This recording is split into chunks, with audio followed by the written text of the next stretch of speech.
गुरुकुल में आज विद्यार्थियों का सैलाब उमड़ा हुआ था क्योंकि परीक्षा का परिणाम घोषित होने वाला था। कई छात्र प्रसन्न थे तो कई मूल लटकाए भी खड़े थे। उनकी प्रसन्नता और उदासी का कारण नहीं थी। जो छात्र उत्तीर्ण होते उन्हें अगली कक्षा में प्रवेश मिलना तय था, परंतु अनुत्तीर्ण होने वाले छात्रों को न केवल गुरुकुल ही छोड़कर जाना पड़ता बल्कि आचार्यों की खरी खोटी भी सुननी पड़ती।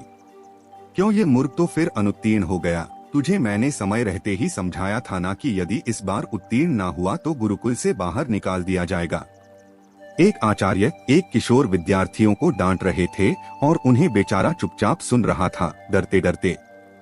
उसने गुरुकुल के प्रधानाचार्य से निवेदन किया, आचार्य देव, मैंने अपनी तरफ से तो पूर्ण प्रयास किया था, परंतु निर्बल स्मरण शक्ति के कारण मैं जो कुछ भी याद करता हूँ उसे थोड़ी देर बाद ही भूल जाता हूँ।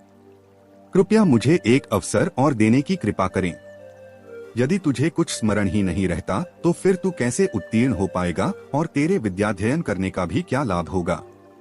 यदि देवता भी तुझ पर कृपा करे ना तो भी तुझ जैसी जड़ बुद्धि को उत्तीर्ण नहीं करा सकती है। आचार्य ने अपने इन तीव्र शब्दों के साथ वरदराज की खूब बुराई की और उस पर चिल्लाते हुए उसे गुरुकुल से बाहर निकल जाने के लिए कहा। कक्षा के सभी छात्र उस पर हंसने लगे। वह बेचारा भी अपना मुंह लटकाए बोझिल कदमों से वहां से निकल गया। अनेकों प्रश्न उसके मन में उथल पुथल मची हुई थी। कैसे वह अपने घर लौटेगा? माता पिता को जाकर क्या उत्तर देगा? जब लोगों को पता चलेगा कि उसे गुरुकुल से निकाल दिया गया है तब वह कैसे उनका सामना कर पाएगा? वरदराज का हृदय बैठा जा रहा था। आखिर उसने अपनी ओर से तो भरसक प्रयत्न किया था, रात रात भर बैठकर पढ़ाई की थी, लेकिन यदि फिर भी उत्तीर्ण ना हो सका तो वह क्या कर सकता था? सवालों के भंवर में फंसा वह अब अपने गांव के पास ही आ पहुंचा था, पर क्योंकि धूप बहुत तेज हो चली थी इसलिए उसने थोड़ा विश्राम करने का निश्चय किया। गर्मी के इस तपती दोपहर में सूरज की तेज रोशनी सबको जला रही थी, पर यहाँ भूख भी उसे बेहाल किए हुए थी।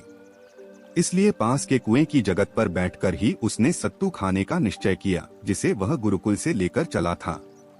कुएं पर कई लोग खड़े थे। प्यास के मारे सब बेहाल थे, इसलिए बार बार डेगची कुएं में डालते हैं और शीतल जल निकालकर पीते। रस्सी के बार बार रगड़ने से कुएं के किनारे लगा पत्थर भी घिसने लग गया था। लोग जितना पानी निकालते हैं पत्थर उतना ही किस्त आ जाता है। वृतराज चुपचाप बैठा ये सब देख रहा था। अचानक ही उसके मन में एक विचार आया। वह सोचने लगा, यदि केवल झूठ की बनी एक रस्सी से कठोर पत्थर की सकता है तो यदि मैं परिश्रम करूं तो क्या सफल नहीं हो सकता? आखिर दिमाग पत्थर से ज्यादा कठोर तो है नहीं। वरन राज्य के मन में आशा की ज्योति जगमगा उठी। वह उठ खड़ा हुआ और तुरंत ही उसने निश्चय किया कि वह वापस गुरु को लौट जाएगा और फिर से अध्ययन आरंभ करेगा। वह घर के समीप आ गया था, पर घर न जाकर वापस गुरुकुल लौट आया। उसके साथी उसे देखकर आश्चर्यचकित थे। उसकी बात सुनकर आचार्य ने पहले तो उसे बहुत झटका और उसकी बहुत बुराई की, पर फिर उसके बहुत अंगने अभिनय और प्रार्थना करने पर द्रवित होकर उसे गुरुकुल में दोबारा प्रवेश दे दिया। इस बार भरतराज ने अध्ययन में रात दिन एक कर दिया और जब परीक्षा का परिणाम आया तो संपूर्ण गुरुकुल स्तब्ध था। वरदराज न केवल उत्तीर्ण हुआ था बल्कि उसने संपूर्ण विद्यालय में प्रथम स्थान प्राप्त किया था। एक समय जड़ मूर्ख समझे जाने वाला यह बालक आगे चलकर संस्कृत का बहुत बड़ा विद्वान बना। उसने कई तुति ग्रंथों की रचना की। छात्र उसका शिष्य वंदना गौरव की बात समझते थे, पर यह सब किसी जादू से संभव नहीं हुआ था। यह आश्चर्यजनक परिणाम उपजा था। संकल्प की अमोघ शक्ति से कठोर परिश्रम और प्रबल इच्छा शक्ति के बल पर ही यह असंभव कार्य संभव हुआ था। कामयाब लोग गलत नहीं कहते। निश्चय ही संकल्प सफलता का प्रथम सूत्र है। सच्चा संकल्प एक ऐसा अचूक अस्त्र है जो कभी खाली नहीं जाता।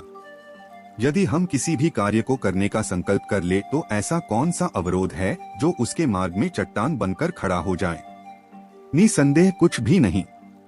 करोड़ों युवाओं के प्रेरणास्त्रोत स्वामी विवेकानंद जी ने एक बार कहा था, मुझे पूर्ण विश्वास है कि ब्रह्मांड में कोई भी शक्ति किसी भी व्यक्ति को उस चीज को हासिल करने से नहीं रोक सकती जिसका वह वास्तव में हकदार है।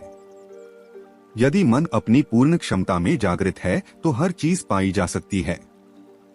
पहाड़ों को भी खाक में मिलाया जा सकता है। संकल्प दूसरी किसी भी चीज से ज्यादा शक्तिशाली है। प्रबल इच्छा शक्ति के सामने हर चीज को झुकना ही पड़ता है, क्योंकि यह सीधे भगवान से आती है। एक शुद्ध और शक्तिशाली संकल्प सर्वशक्तिमान है। दोस्तों, आशा करता हूँ कि आपको इस कहानी से काफी कुछ सीखने को मिला होगा और आपको यह वीडियो जरूर पसंद आया होगा। अगर पसंद आया हो तो हमारे इस चैनल को लाइक, शेयर और सब्सक्राइब जरूर करें।